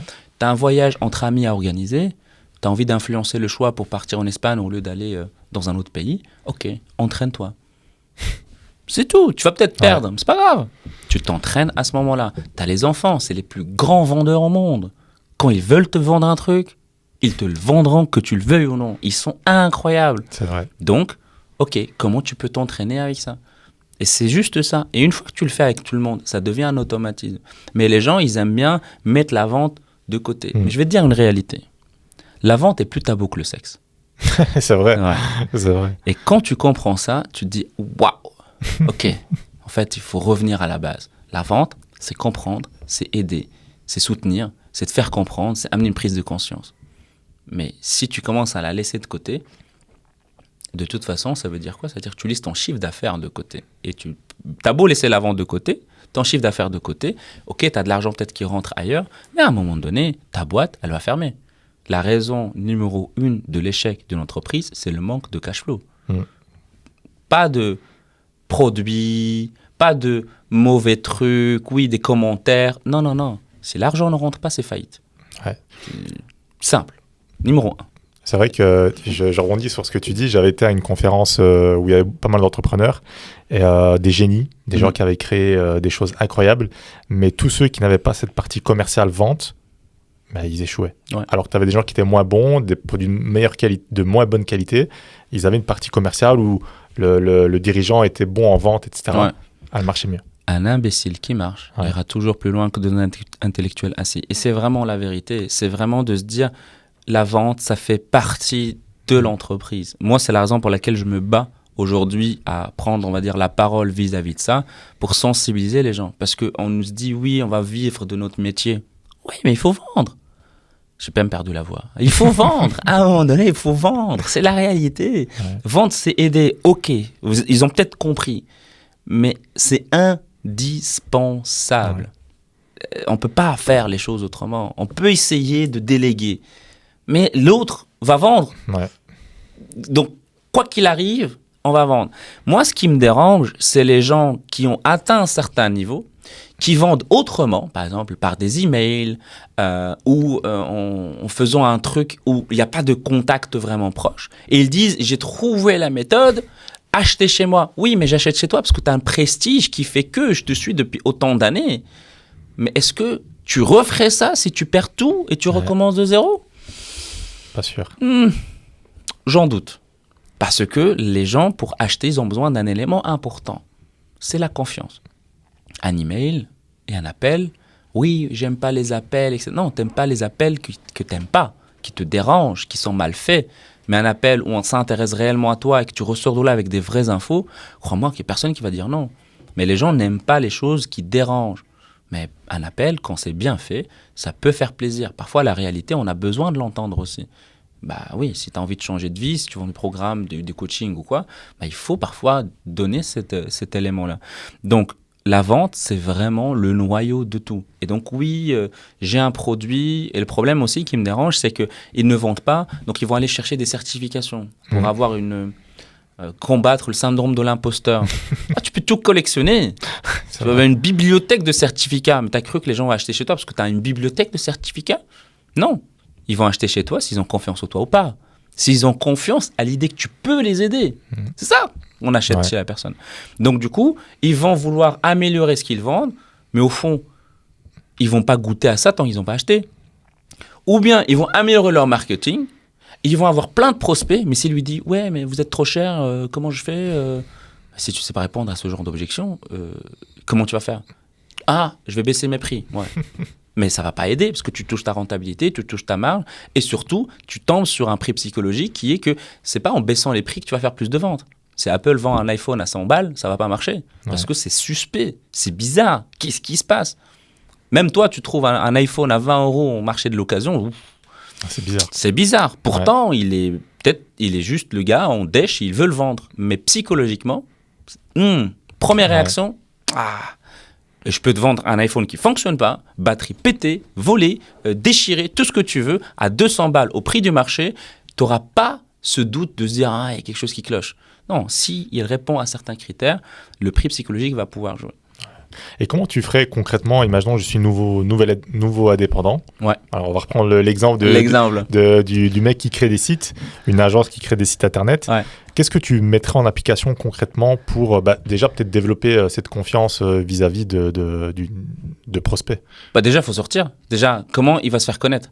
La majorité des indépendants, si tu as envie de prendre un autre exemple pour peut-être améliorer, peut-être donner d'autres trucs, mais la vérité, si tu n'as pas de système d'acquisition pour avoir des prospects, il y a un problème. Si tu ne sais pas prendre une feuille A4 et tu me dis, voilà, comment je vais trouver mes clients? Je vais faire ça, je vais faire ça, je vais faire ça, je vais faire ça, je vais faire ça, j'ai un appel, j'ai une vente. Si tu ne sais pas dessiner sur une feuille A4 une mind map de ton système d'acquisition, c'est que tu cours partout. Et il y a un problème. Donc, oui, on va avoir des stratégies, mais est-ce que tu sais me les expliquer? Mais beaucoup de gens, ils vont faire ça, puis ils vont faire ça, puis ils vont faire ça. Ou ils vont tester. Ah, ça marche. Oui, mais je vais faire autre chose. Ah, ça marche. Oui, je vais faire autre chose. Non. Quand tu fais quelque chose qui marche, tu améliores, itération successive. Il n'y a pas de recette magique. Le problème qui me dérange, moi, c'est de se dire, je vais répondre, rappelle-moi ta question juste après, mais je vais juste donner une métaphore des 3 cochons. Tu vois, quand on était petit, il y a la maison en paille, la maison en béton, et il y avait une 3e, je ne me rappelle plus exactement. En bois, ouais. Et donc le vent, il souffle. Et les deux, ça part. Et la maison en bois, certes, on s'est foutu de sa gueule et ça a pris du temps, mais ils sont venus se réfugier chez lui. Pour moi, le béton, c'est la vente. Ça te prendra du temps pour le mettre en place, mais une fois que c'est fait, c'est fait. Et donc, pour revenir du coup à la question, donc maintenant j'en rappelle, donc la question que tu m'as donnée, c'est comment tu vas faire pour te faire connaître? Déjà, première chose. Si tu me dis, OK, moi, ça va être en présentiel. OK, tu vas réseauter combien de fois par jour, par semaine? OK. Quand tu vas rencontrer les gens, tu vas leur dire quoi? Le but, c'est pas de vendre à ce moment-là. Le but, c'est de faire un rendez-vous avec les gens.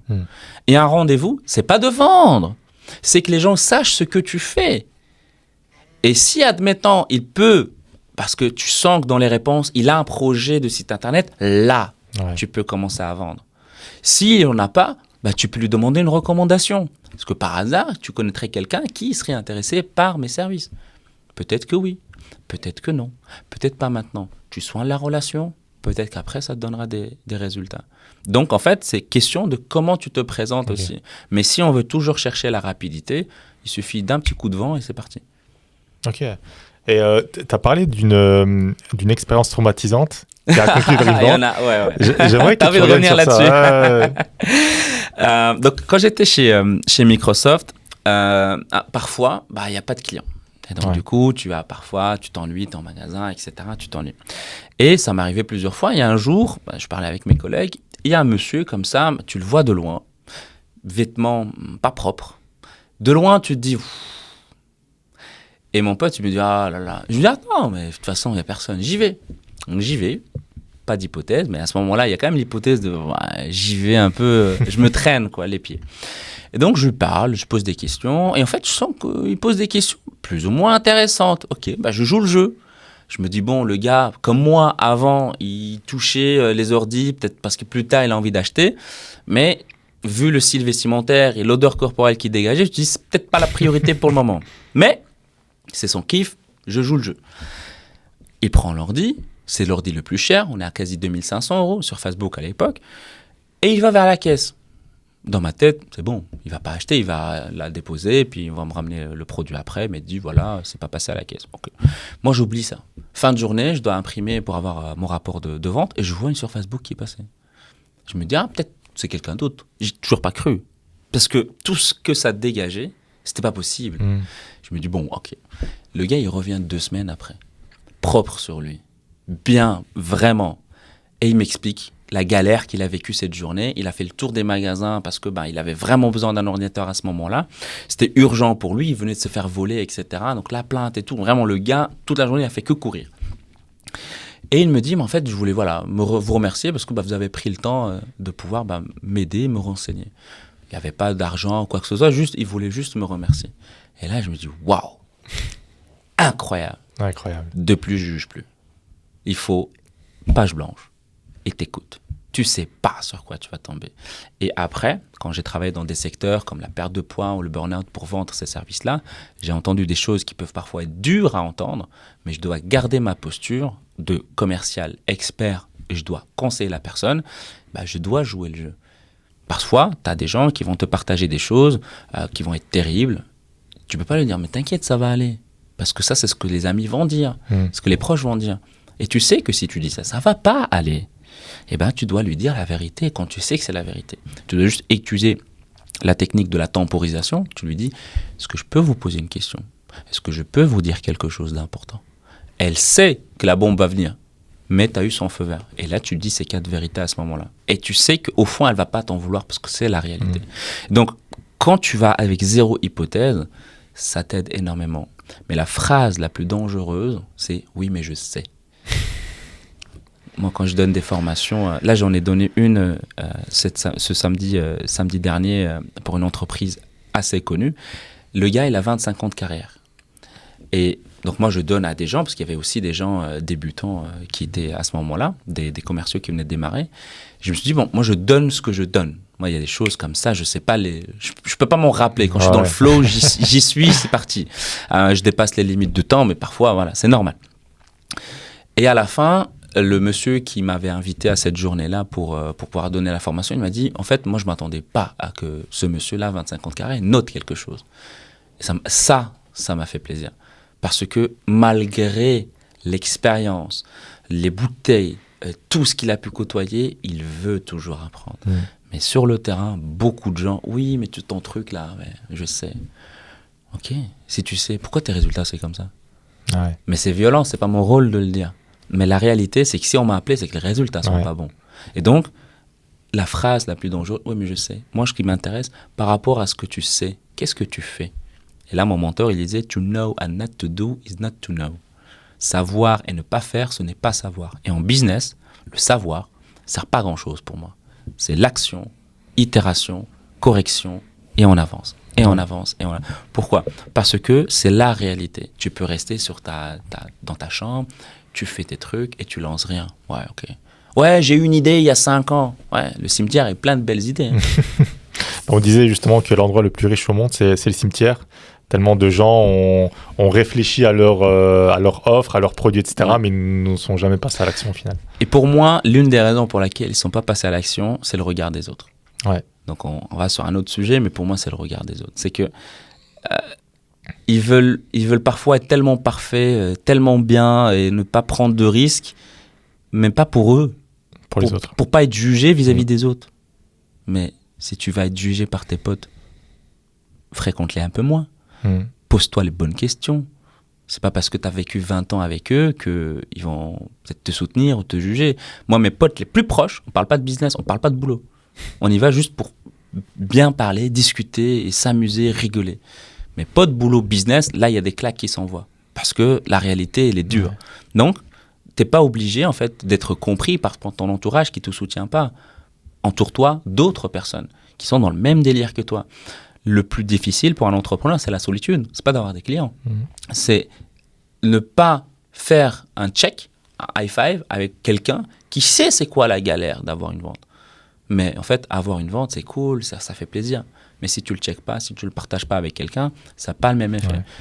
ton entourage, il va peut-être pas comprendre ça. Parfois, pour les personnes qui se lancent alors que les parents sont encore en vie, ils vont pas comprendre ça. Ils vont peut-être pas vous soutenir. Mais la réalité, c'est que ils ont leur raison. T'es pas là pour leur changer leur perception. T'as envie de faire un truc qui te tient à cœur, faut pas attendre le feu vert de quelqu'un. Tente, ça marche pas, ça fera une... Moi, je pars du principe que ça marche pas, ça fait une anecdote à raconter en soirée. Ça, c'est ma vie. C'est vrai. Je tente, ça marche pas, mes potes, anecdote. Parce que c'est la réalité. Que tu le veuilles ou non, il y a des choses qui vont pas fonctionner.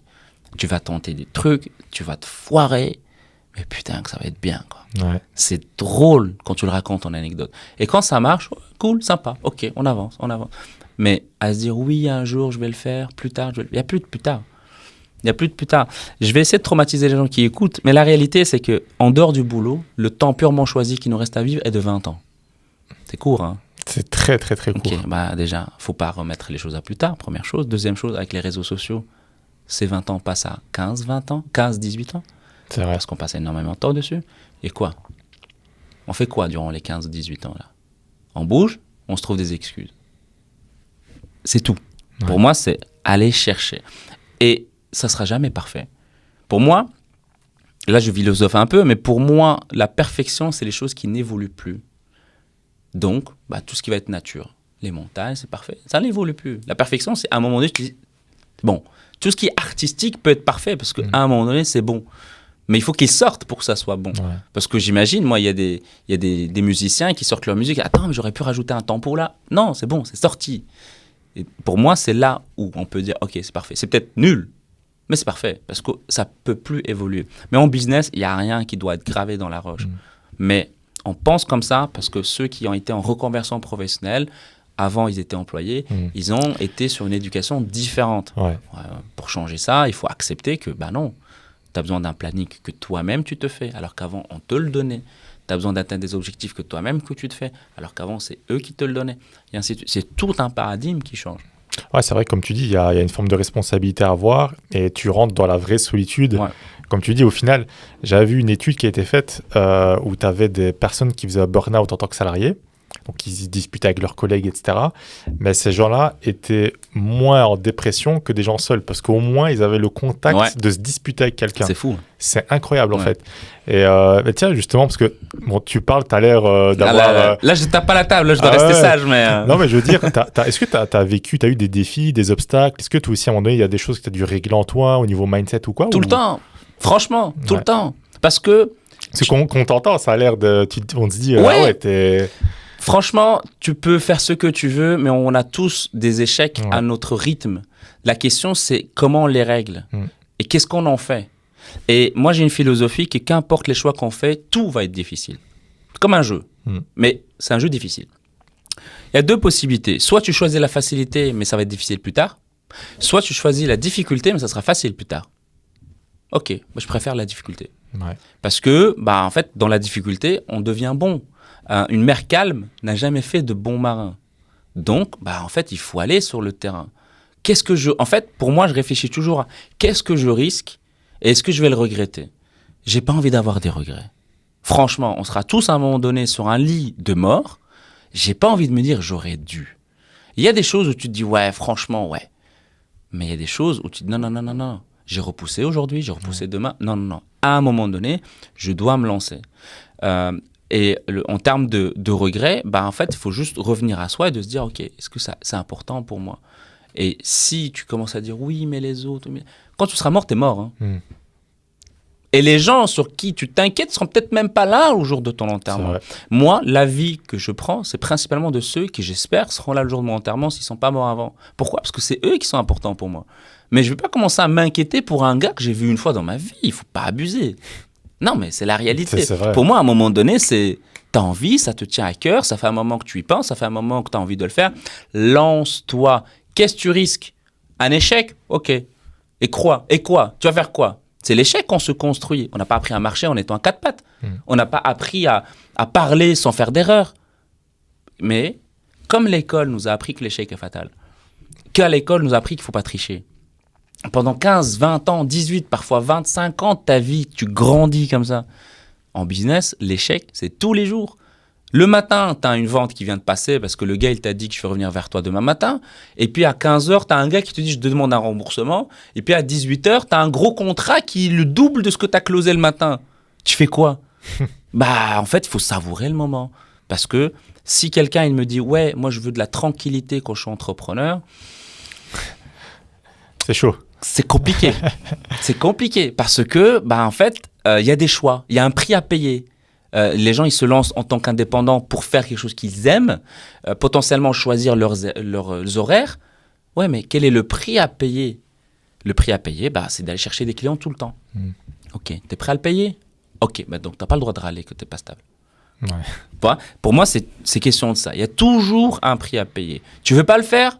T'es prêt à payer le prix du regret que tu auras le jour où tu vas l'avoir? Oui? Ok, j'ai rien à dire. Mais si tu me dis oui, mais en fait, ok, à ta gueule et lance-toi. Parce que c'est la réalité. Ouais. À un moment donné, il y a toujours un prix à payer. Parce que, je vais prendre l'exemple, il y a beaucoup de gens, ils veulent avoir le salaire d'Mbappé. Franchement, c'est bien. On est content. Ouais, mais tu ferais de l'entraînement autant qu'il le fait? C'est vrai. Il y a des gens qui vont dire ouais, moi je suis sportif, je peux le faire. Ok, je veux bien te suivre. Mais imagine, Coupe du Monde, penalty, dernière minute. T'es le seul qui doit tirer. Soit tu gagnes, soit tu perds. Tu le perds. T'es prêt à encaisser les insultes que tu vas recevoir? T'es prêt à encaisser les insultes que tes parents vont recevoir? T'es prêt à encaisser les insultes que ton entourage va recevoir? Qu'on le veuille ou non, il y aura des gens qui vont le faire. Eh ben, moi, je suis pas prêt à payer ce prix-là. Donc, je veux pas ce salaire-là. Et je préfère un petit salaire d'un gars qui joue dans un club tranquille. Ok. Et c'est un prix à payer. Beaucoup de gens, ils se disent « Ouais, mais moi, je ne mérite pas ça, moi, je veux faire ça. » Non, dans la vie, on n'a pas ce qu'on mérite, on a ce qu'on tolère. Donc, à un moment donné, si tu tolères la vie que tu as, tu n'as pas à te plaindre. Si tu aimes bien, tu es content, ok. Mais si tu commences à te plaindre, qu'est-ce que tu comptes faire pour améliorer ça? Oui, mais c'est pas facile. D'accord. Est-ce que quelqu'un peut t'aider? Beaucoup de gens ne demandent pas de l'aide. Hein. C'est vrai. Et rien que ça, c'est un problème. Parce que oui, mais en fait, tu parles de ça parce que tu as une vie facile. On a tous des cicatrices. Tous, on a des cicatrices. La question, c'est qu'est-ce qu'on en fait de ça? Est-ce qu'on a envie de pouvoir avancer? Si on a envie de pouvoir progresser ou de se trouver des excuses? Mais la défense, le mécanisme de défense le plus utilisé par l'être humain, le déni. C'est le déni. Ouais. Donc, ça nous réconforte de se dire, finalement, moi, ça va. Ouais. Ou bien d'aller insulter les autres parce que eux, ils ont atteint quelque chose que nous, on rêve d'atteindre. Okay. C'est vrai qu'il y a une phrase qui dit souvent dans la vie, soit tu restes une victime, soit tu deviens survivant. Et au final, la perception est différente. Et c'est vrai que, au final, comme tu dis, rester dans le déni, ça reste un confort quelque part. Et aujourd'hui, en plus de ça, on vit en Belgique. Donc bon, on a beaucoup de confort. Ouais. Et d'ailleurs, je veux avoir ton avis sur un truc, c'est que aujourd'hui, on sait qu'il y a la politique change en Belgique, justement. On va avoir de moins en moins d'aide. Il y a de plus en plus de formations, justement, qui vont aider les personnes à se lancer, parce que les gens ne veulent pas aller travailler 40 heures semaine, donc ils veulent se lancer. Et ça reste des personnes qui ont justement cette mentalité de oh, « vas-y, je vais me lancer dans ci, dans ça, ça va être cool, ça va être génial », tu vois. Et au final, le mindset n'est pas bon, tu vois. Ouais.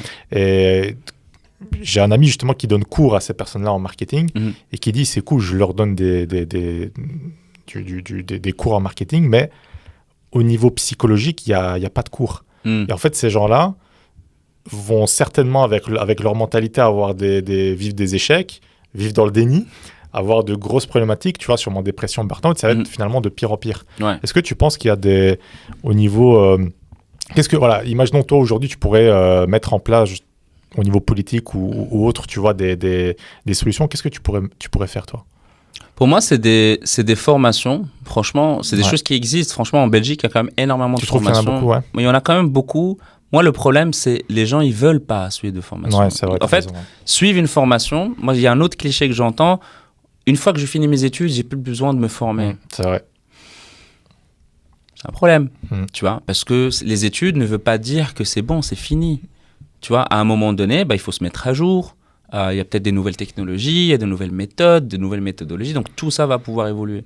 Donc, du coup, pour moi, c'est est-ce que je profite du système qu'on me donne en termes de formation? Beaucoup de gens, non. Hein. En fait, beaucoup de gens culpabilisent à l'idée de profiter de ces formations-là. Ah, okay. C'est fou, hein? Ouais. Pourquoi? Parce qu'ils disent, mais non, ceux qui profitent, ils vont mettre un cliché là-dessus, donc je ne veux pas être associé. Ouais, mais ils oublient qu'ils payent des taxes, ces gens-là.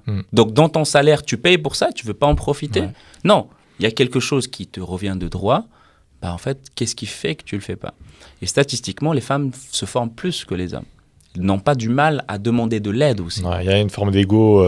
Ah oui. Ouais. Donc, il y a un peu cette Puis, envie puis en de... Belgique, on a ce côté un peu à l'ancienne de l'ego de moi, je dois être quelqu'un de fort, quelqu'un de dur, j'ai pas besoin d'aide, etc. Ouais. Et, Mais moi, je pose toujours la question, est-ce que vous connaissez quelqu'un, vous le mettez en commentaire, je sais la réponse, je la connais, quelqu'un, depuis le début de l'humanité, qui s'est construit à 100% tout seul. Voilà. Mais il y a des gens qui vont débattre dans les commentaires. ouais. Mais il n'y en a pas. Écoutez les artistes qui vous disent, oui, moi je l'ai fait tout seul. Écoutez les interviews. Demandez aux gens qui ont été autour d'eux, les acteurs. Prenez n'importe qui que vous admirez et écoutez ces interviews. Qui s'est jamais fait tout seul ou elle s'est jamais fait tout seul. Il y a toujours un entourage derrière. Tout le temps. La question, est-ce qu'on s'entoure bien? Est-ce que je m'entoure de quelqu'un qui va me dire, mais vas-y, attends, il y a une formation, on y va ensemble. Ou, attends, j'ai vu une formation, viens, tu peux y aller. Ou, ah non, c'est pas fait pour toi ça. non, fais-le toi-même. Ouais, mais l'échec est fatal. Donc pour moi, en fait, il y a des choses qu'on ne peut pas changer. Comme tu as dit tout à l'heure, il y a des règles de réglementation, des lois qui vont venir. Moi, je ne vais pas attendre qu'on va m'imposer des nouveaux changements. Pourquoi? Parce que moi, quand je suis venu en Belgique, 15 ans, tu dois te débrouiller, en fait. Tu n'as pas le choix. Et ça, c'est ce qu'on appelle la force du désespoir. Et la force du désespoir, c'est à un moment donné, tu n'as plus le choix, tu te bats autrement. Parce que tu n'as plus le choix. Et donc, du coup, OK, j'ai plus le choix, qu'est-ce que je fais? Comment je vais le faire? Est-ce que j'accepte d'y aller? Et quand tu as ces éléments-là, est-ce que tu fais ce que tu peux faire? Est-ce que tu te formes? Il y a beaucoup de gens qui ne le font pas. Pour moi, c'est ça le problème. C'est de travailler plus sur, en fait, demander, se former, oser, etc. Oui, il y a des gens qui vont devant des formations en ligne. Moi, j'en fais partie. Oui, il y a des arnaques. J'en fais partie des gens qui ont été arnaqués. C'est la première formation que j'ai faite. J'achète, première fois de ma vie, une formation, arnaque. Direct. Je me suis dit, OK, en fait, j'ai payé 1000 balles pour une formation qui me permet de découvrir quel est mon formateur. Et donc, je me suis dit, OK, en fait, la prochaine fois... C'était chez qui? On mettra un bip. Il n'y a plus, il n'existe même plus. Il n'existe même plus. Et en gros, à l'époque, c'était dans le dropshipping. Donc, pour te donner la catégorie. Donc, il n'existait même plus. Et en fait, en gros, j'achète le truc et je me dis, attends, c'est trop cher pour la valeur que j'ai. Là.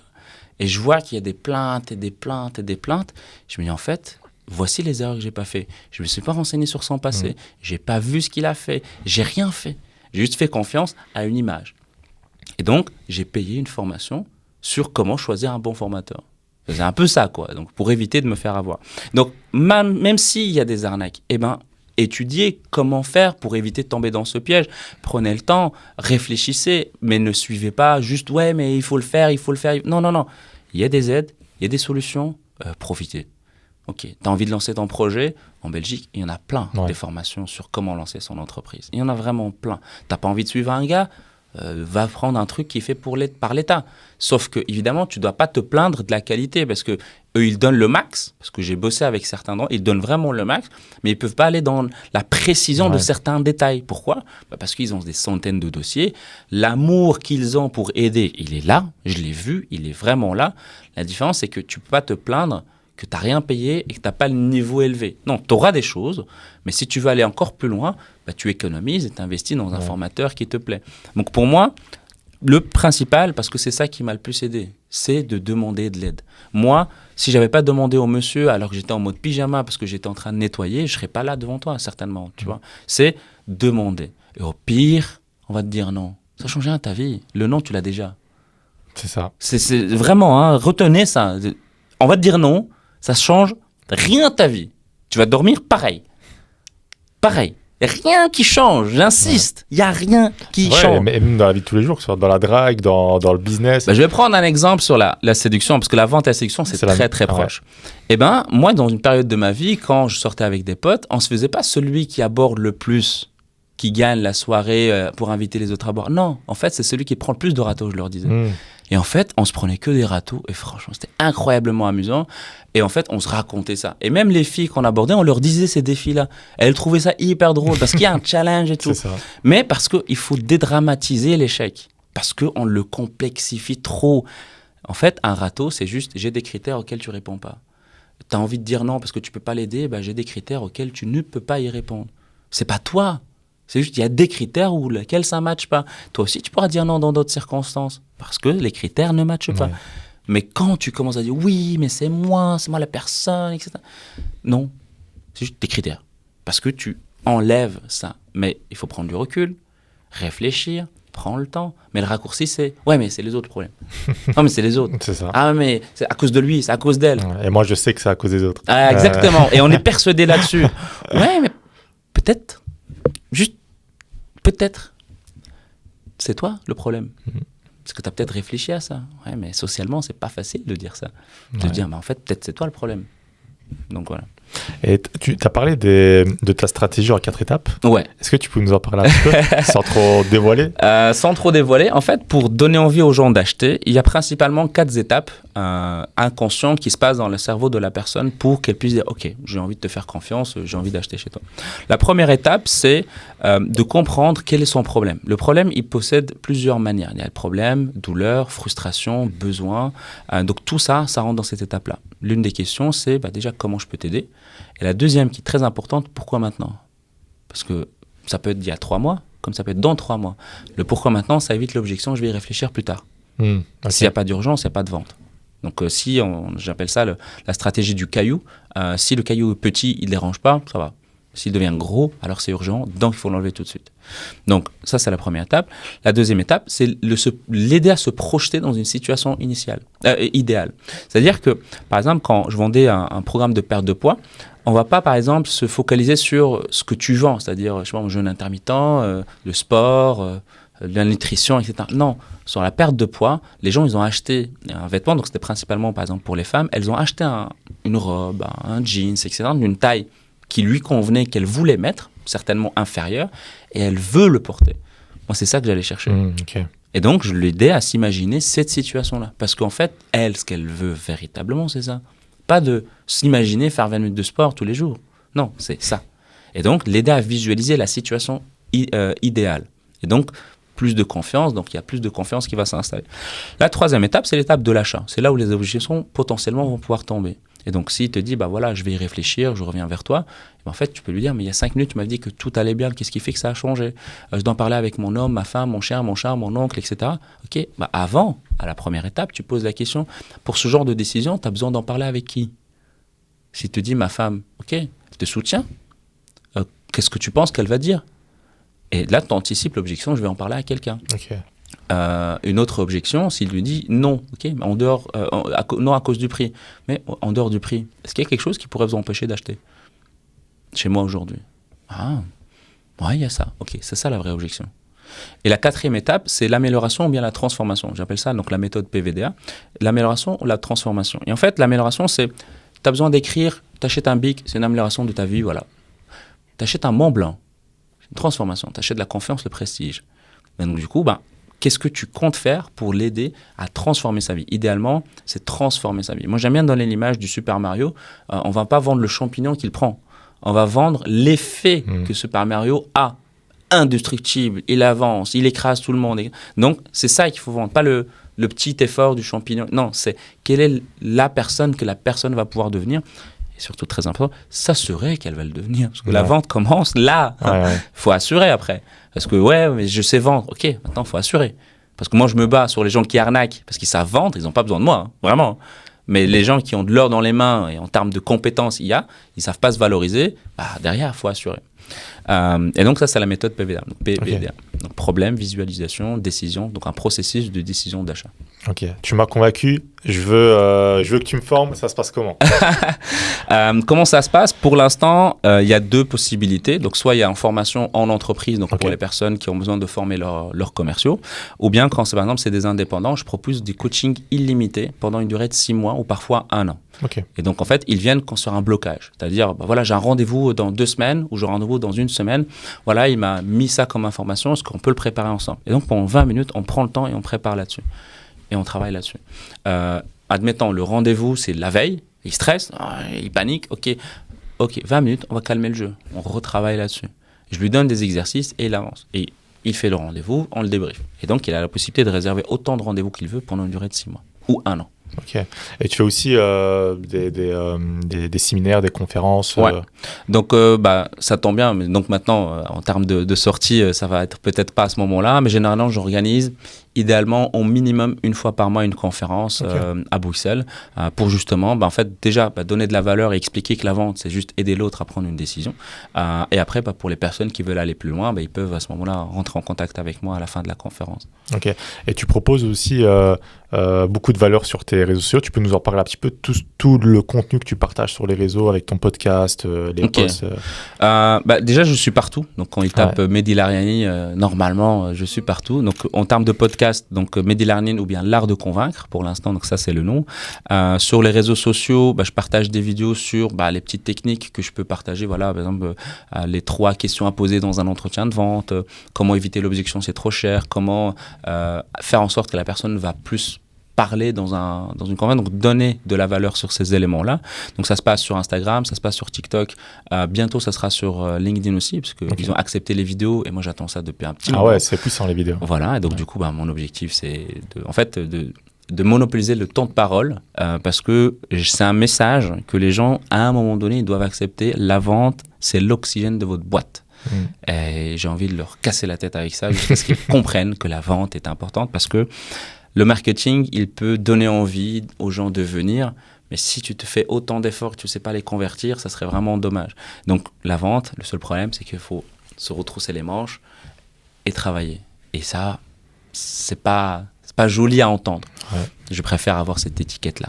Tant pis si c'est méchant, tant pis si c'est vrai, tant pis, ouais. Mais au moins, ils peuvent plus se trouver des excuses. Si ça ne marche pas, ils savent à cause de quoi. Surtout s'ils ont quitté jusqu'au bout, ils savent à cause de quoi. Et est-ce que tu as des rêves ou des objectifs ultimes à réaliser? Tu vas m'amener là-dedans, toi. Ah oui. Alors, mon kiff ultime... Déjà, tu as quel âge là actuellement? J'ai 31 ans. 31 ans. Ouais. Incroyable. Donc, d'ailleurs, pour les personnes, parce que mon âge a été un blocage plusieurs fois dans ma vie. C'est vrai? Ouais. Ouais, j'ai commencé très tôt. Moi, à 23 ans, 24 ans, je formais des gens qui avaient énormément d'années d'expérience, comme j'ai dit, chez Microsoft en B2B en France. Donc, je faisais la tournée des différents revendeurs en France pour valoriser le produit, etc., pour transmettre ce que j'ai pu apprendre. Et donc, le problème que je rencontrais, c'est « Ouais, mais t'es jeune, tu peux encore travailler dans la vente et puis peut-être former plus tard. » Et les gens qui ont l'âge, entre guillemets, du plus tard, ils me disent « Ah, moi, je suis trop vieux pour ça. » Et c'est intéressant parce qu'ils me disent soit tu es trop jeune, soit c'est trop vieux. Mais il n'y a aucun qui m'a un jour dit, mais dit, tu sais, là, cet âge-là, c'est parfait. C'est parfait, ouais. Personne va vous le dire et personne ne va déjà te montrer ça. Soit on va dire tu es trop jeune, et donc c'est une objection en vérité, soit je suis trop vieux. Pour moi, la réalité, moi, quand on m'avait dit ça, je lui disais, tu te vois, parce qu'il était plus âgé, tu te vois, toi, donner une formation sur TikTok? Moi, oui. Parce que déjà, j'ai la crédibilité par rapport au contenu que je partage, mais en même temps, je suis jeune par rapport au public qu'eux visent. Ok, c'est comme ça que j'anticipais l'objection. Okay. Quand les gens, ils allaient parfois pour plus me mettre dans ce côté où tu es trop jeune, hautain. Et là, j'avais cet argument-là. Donc voilà, si jamais on vous dit t'es trop jeune, sachez comment répondre. Donc il n'y a pas d'âge en fait pour se lancer, il faut juste se lancer. C'était quoi l'autre question? Donc 31 ans, c'était quoi? Est-ce que tu as des rêves, des objectifs ultimes? Oui, c'était ça, ouais. J'aurais pu essayer de pas aborder le sujet, mais c'est quelque chose... Hein, si, il faut assumer. Fais-nous rêver. Fais-nous rêver, ouais. C'est la première fois que j'en parle publiquement, je crois, ou peut-être la deuxième fois. Peut-être j'en ai parlé vite fait dans le podcast en mode c'est une idée. Et en gros, d'ailleurs, c'est pour ça, en fait, j'ai repris les conférences en présentiel. Parce que déjà, j'aime ça, même si le online, c'est cool, etc. C'est pas pareil. Ouais, rien nouveau, le contact. Ouais, moi, quand quelqu'un, dans une conférence, je vois qu'au moment où je dis un truc, je vois qu'il tique, je prends la parole à ce moment-là et je lui dis, donne-moi un exemple, maintenant. Oui, mais j'ai un client, il m'a dit ça. Ok, voici ce que tu peux dire. Ça, c'est mon kiff. Ouais. C'est en vrai, c'est ça, mon kiff. Et donc, je me suis lancé dans les conférences parce que l'un de mes kiffs le plus grand, donc tu as été vraiment le summum, c'est de regrouper 10 000 entrepreneurs. Donc, c'est de faire ce que les Américains font. Ça, c'est mon kiff absolu. Là, Tony Robbins, un truc comme ça, quoi. Voilà. C'est pas l'exemple que je prendrais, mais c'est dans cette image-là. Ouais. Voilà. C'est l'image-là. Donc, pour moi, cet élément-là, pourquoi? Parce que y a de plus en plus d'entrepreneurs et ce qui personnellement me dérange, qu'il n'y a pas en Amérique, c'est la concurrence entre les gens qui font le même métier que moi. En Amérique, tu vois du Russell Brunson, du Grant Cardone, ensemble, etc. Et ça va bien. Et tout le monde est content. En France, en Belgique, ils se tirent un peu dans les pattes. Utiliser ma méthode parce que je suis le meilleur, moi, utiliser ma méthode. Moi, personnellement, ça me dérange parce qu'en fait, il n'y a pas de la méthode. Il y a juste les méthodes, et puis il y a les personnalités qui correspondent aux méthodes. Et puis c'est full bénéf entre guillemets, d'associer une image et des compétences pour faire des séminaires comme ça. En fait, moi c'est mon kiff, tu vois. Moi, mon kiff, extraverti que je suis, j'ai envie de faire kiffer les gens, tu vois. J'ai envie d'essayer de créer une expérience. Pour l'instant, c'est en conférence, je fais ça à mon rythme, ça me fait kiffer, mais l'ultime, c'est vraiment de créer un truc assez grand pour faire kiffer les gens et qu'ils se disent, ok, en fait, on a ça. En Belgique, ok, on a ça. Peut-être ça commencera à Bruxelles, puis ça commencera en Wallonie, puis après dans toute la baie. Je sais pas. Mais moi, mon kiff, c'est de regrouper les gens. Pourquoi ? Parce que le point fondamental de tous les entrepreneurs qui est le plus douloureux, c'est la solitude. Moi, encore une fois, ça me dérange. Donc, comment je peux y remédier ? L'idée, c'est ça. C'est idéalement de créer des groupes, des masterminds, etc. C'est la vision à moyen terme. Mais l'idéal, c'est vraiment de créer un événement, idéalement une fois par an, grandiose, où les gens ils se réunissent une fois par an et ils kiffent ensemble. Et moi, j'inviterai des orateurs qui viendront partager les dernières découvertes, les nouvelles stratégies qui pourront être utiles dans différents business, etc. Donc, c'est cet esprit de partage. Parce que, en fait, tu ne peux pas combattre la pauvreté ou tu ne peux pas combattre le métier ou bien le fait que tu t'ennuies dans ton boulot, donc tu as envie de te lancer par la théorie. Pour moi, c'est le partage. Donc moi, ce qui m'a donné envie de me lancer, certes, je n'avais pas le choix, mais c'est grâce à des gens qui ont eu envie de me partager des choses. Mais si tout le monde garde tout pour lui, ok, ça leur convient, mais perso, non. J'ai envie de donner. C'est pour ça, le podcast, il y en a tellement. Mais les gens, ils ne viennent pas chercher du contenu. Ils viennent chercher de la précision. C'est pour ça que je propose quelque chose de beaucoup plus précis. Mais s'ils veulent 2-3 infos, franchement, tout ce que je donne, ils peuvent le trouver. Mais ça va prendre énormément de temps. Mais moi, j'ai ce problème-là. À ce moment-là, il m'a dit ça. Quand j'analyse les appels des gens, ok, pourquoi tu as posé cette question, pour quelle raison, etc. Donc, c'est aller chercher de la précision. Donc, mon kiff, c'est de regrouper les entrepreneurs. En vrai, c'est ça. Ok. Et du coup, petite question. Question, pas petite question. Question, pas petite question, parce que c'est une vraie question que je vais poser. Qu'est-ce qui manquerait à des entrepreneurs pour se dire, je me réunis pour aller à un mastermind incroyable de Mehdi ? Le coût d'opportunité, c'est de se dire...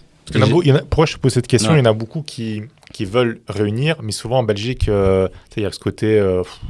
les gens ont la flemme de se réunir, les indépendants, ils n'ont pas le temps, ils n'ont pas d'argent, ils n'ont pas ci, ils n'ont pas ça, ils ont une voiture qui ne va pas à Bruxelles. Tu vois. Il y a plein de trucs comme ça. Tu vois. Je vais prendre le dernier exemple parce que avant d'avoir ma première voiture, j'ai découvert les bus tech. Et j'ai découvert le fait que pour aller dans un endroit loin, au fin fond de la Wallonie, il m'a pris 4 heures pour aller de Bruxelles à cet endroit-là. J'y étais. Pour moi, il n'y a pas d'excuse. Quand j'ai une voiture, elle est tombée en panne et plusieurs fois, ça m'a donné des cheveux blancs. J'y étais parce que je savais ce que j'allais gagner. Ouais. Quand j'ai changé de voiture, je peux encore y aller. Donc, pour moi, c'est le coût d'opportunité. Il y a toujours des excuses et on les trouvera tout le temps. Moi, je me rappelle quand j'étais ado, il y avait un truc avec un pote, on appelle ça le générateur d'excuses. C'est-à-dire qu'il n'a pas envie. Et en fait, on a un truc qu'il avait codé un peu, j'ai pas le temps, pas maintenant, etc. Et donc, il m'envoie le truc et voilà, générateur d'excuses. Et pour moi, c'est ça ce qui le bloque le plus. Mais je vais aller un tout petit peu plus loin, c'est le concept du coût d'opportunité. Un entrepreneur va pas venir à une conférence ou une soirée de networking parce qu'il considère que le film qu'il va voir sur Netflix ou le verre qu'il va boire avec quelqu'un ou glander ou légumer dans son canapé devant la TV parce que il a juste envie ou il est fatigué ou autre, bref, quelque chose, ça, c'est plus important que le rendez-vous. Et c'est le coût d'opportunité. Et quelqu'un qui sait mesurer le coût d'opportunité, il peut se dire, non, moi, le film, je l'attends. Donc, je ne vais pas aller à la soirée. Alors, je respecte ça, moi, perso, parce qu'il saisit le coût d'opportunité. Ouais. Mais quelqu'un qui se dit, ouais, j'aurais aimé y aller, mais non, tu n'as pas envie. Tu n'as pas envie, en vrai. Ouais, on dit souvent, tout ce qui est avant le mais... il sert à rien. Exactement. Mais quoi ? Oui, mais je suis fatigué. Ok. Comment tu peux éviter que la prochaine fois tu sois fatigué? Ouais. Oui, mais j'ai pas de voiture. Ok. Comment tu peux y aller alors que tu n'as pas de voiture? Faut pas croire. Il y a des groupes Facebook quand il y a des événements. Tu peux envoyer un message qui peut m'amener. Il y a des blablacar. Il y a des solutions. Pourquoi je dis toujours ça? Si c'était une question de vie ou de mort, on le ferait. Ouais, c'est vrai. Mais sauf que quand on sera quasi mort, là, on va le regretter. C'est ça. Bah, franchement, Mehdi, merci beaucoup. Incroyable. Merci pour ton énergie. Merci pour toute la valeur que tu as partagée parce que c'était vraiment enrichissant et tu as partagé vraiment beaucoup de valeur. En plus de ça, tu nous as parlé un petit peu de psychologie, de philosophie. Donc, franchement, Là, je me suis... incroyable. Il y a encore plein de sujets que je voulais aborder avec toi et tout, mais on est déjà à 1h30. Je me suis dit, on va laisser le goût à la bouche des gens pour aller te découvrir sur les réseaux sociaux. Avec plaisir. Donc, non, franchement, merci beaucoup. Énormément de valeur. On affichera évidemment tous tes réseaux sociaux pour que les gens puissent aller te follow et tout ça. J'invite les gens évidemment à mettre des commentaires s'ils ont des questions, à aller directement lui poser des questions à lui. Je te laisse le mot de la fin, un dernier conseil peut-être, ou peu importe, dis-nous ce que tu veux dire en fin. Je finirai par l'un de mes proverbes préférés, qui est le mien. Une graine qui se plante pas ne fleurit jamais. Magnifique.